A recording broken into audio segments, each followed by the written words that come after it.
Welcome to the channel. In this video I'm going to do a review of the Archer AX10 from TP-Link. It's an AX1500 Wi-Fi 6 router, and I'm comparing it to my current router, which is an Asus RT AC87U, which I've had for quite a while. Absolutely love. It's perfect. There's nothing wrong with it at all. It's doing just fine. But I did want to get hold of a backup router, and I really wanted to try the new TP-Link range of hardware that came out this year. Now everything else is messed up in 2020, so my expectations are not particularly high. But anyway, let's take a look at the Archer AX10, and first we're going to look at the specifications. Then we're going to look at the performance and see how fast this router is and how well it performs, what the latency is like and all that good stuff. So let's have a look at the specifications on the TP-Link website. So as I said, this came out this year and it uses the new Wi-Fi 6 standard, which is the 802.11ax. And it supports AX, AC, NA at 5 GHz and 11N, B and G at 2.4. The speeds are 1201 megabits per second at 5 GHz and 300 at 2.4 GHz. And it's marketed at 3-bed houses. It's got 4 fixed antennas with beamforming, which is pretty similar to my Asus in that regard. And they claim a high power FEM, and that's supposed to increase the signal strength. Now it also has OFDMA, which communicates with Wi-Fi 6 clients. Now the Wi-Fi 6 client has to support OFDMA, and in addition to that there's also an airtime fairness feature, and it supports up to 4 streams at a time, which is great. This has got a router mode and an access point mode. What's lacking is a bridge mode, and I don't know why, because most routers historically that I've had, even very old routers, have some kind of bridge mode that allows you to connect router to router to do a really good job of extending. So I'm surprised it doesn't have bridge mode, but that's not a huge deal. Extenders are pretty cheap these days, and I think that's their plan, is to just help sell more extenders by not having a bridge mode. So as you demote your routers, as you get new routers, etc., they don't get used as extenders in the future. But anyway, the processor from a hardware perspective is a triple core CPU at 1.5 gigahertz, and on the port side it has Gigabit WAN and 4 Gigabit LAN ports. In terms of buttons, it's got the usual WPS Wi-Fi button, power on and off, LED on and off. You can switch the LEDs on and off, and there's an app to configure the router. I didn't use the app. I don't like installing apps unnecessarily, so I did test it using a browser from my phone, and you can configure it there just by going to the default router IP address, and that works fine. You can obviously download the app and do it through the app, but it's not necessary. You don't have to. And I just skipped all of that. There's also an option when you set it up to connect it to TP-Link Cloud. Again, I don't want to do that. I have no interest in connecting my router to their cloud. So you can skip all that in the setup as well.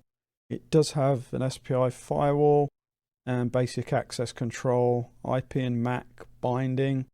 So you can, only allow MAC addresses that you're familiar with to make sure you don't get any rogue connections. It has guest networks on both frequencies. It also has a built-in OpenVPN and peer-to-peer tunneling protocol. The disappointing part there is that it doesn't yet have WireGuard. WireGuard is a much better VPN than OpenVPN. The attack surface is smaller, so I would much prefer to see WireGuard in here, and hopefully maybe in the future they'll do a firmware upgrade. It'd be nice if they did. it would be better for TP-Link to do that because it also outperforms OpenVPN. OpenVPN is a dreadful performance, dreadful attack surface. Don't recommend it at all.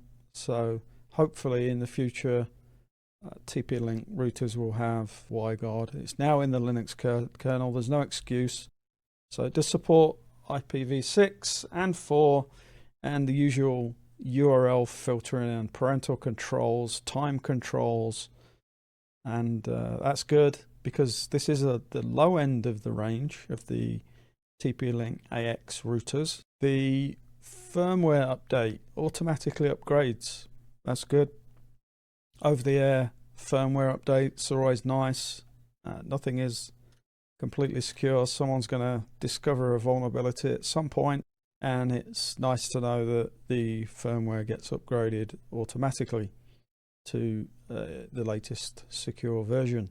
It does support DDNS, and there's the usual NAT forwarding features, port forwarding, port triggering, DMZ, UPnP, all of that good stuff. And it even has IPTV support with IGMP, proxy, snooping bridge, tag, and VLAN, and DHCP address reservation, which is nice. I like to have static IPs on certain devices, and it's good for that.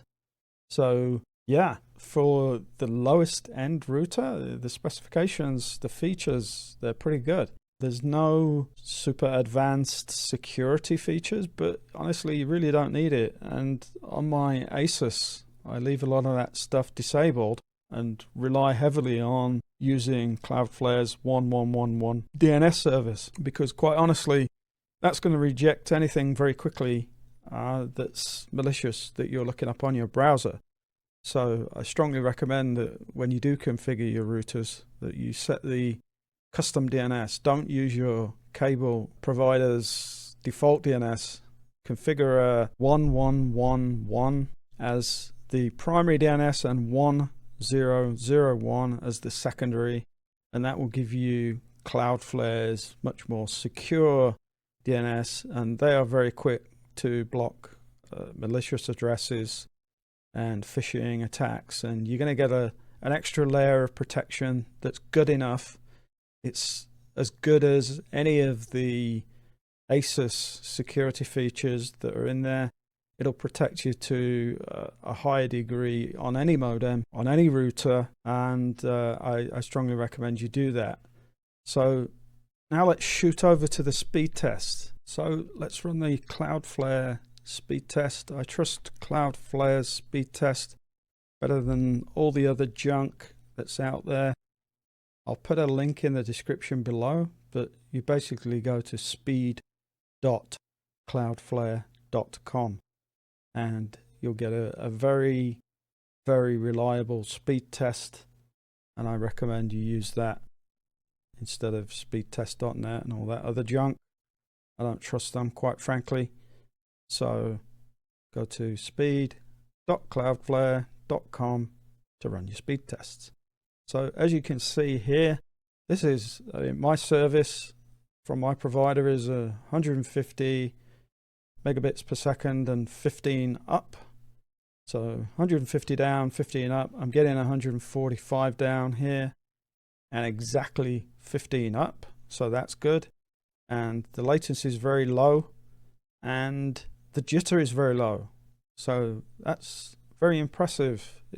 I'm getting the full speed, and that's a great sign, and that's really all you need. This is operating optimally.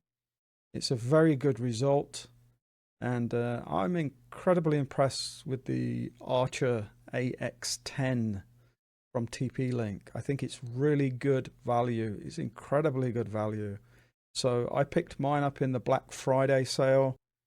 It was 79 Canadian dollars at the time, which compared to my $400 or $500 Asus router is really incredible. It's at least as good as my high-end Asus router.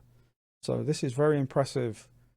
And again, as I said earlier, I specifically bought the cheapest possible version because The hardware on all of the AX range of routers is pretty much the same. There are some minor variations, like for example in the next model up, I think you get a USB port, and that's it. That's the only difference. Now, I can tell you that this AX10 performs extremely well, and I'm pretty certain that from a CPU perspective and a general hardware perspective, it's using the same new hardware across the board of their models. Now, someone might want to correct me if that's not strictly true, but generally speaking, I think you're getting really good hardware here and you're getting a really good deal. So I highly recommend the Archer AX10. Forget the high-end routers. You don't need them. I have one. I know. I've been using it for a while, and I looked at the latest Asus routers, and all they seem to do is add another funky antenna that you don't need. So unless you've got like 10 people in your house, then I really don't think you're going to need it. Even if you have got 10 people, I'm sure this router will still serve you just fine. So strongly recommend the Archer AX10, and I hope this review was helpful for you. If you found it helpful, please do give the channel a like and a subscribe, and I'll bring you some more stuff as I get it in. I've got some other things up my sleeve that I'm thinking about testing. So again, Archer AX10, great router. It's performing really well. Very pleased with it, and it's at least as good as my Asus RTAC 87U. Go get one. Thanks for watching.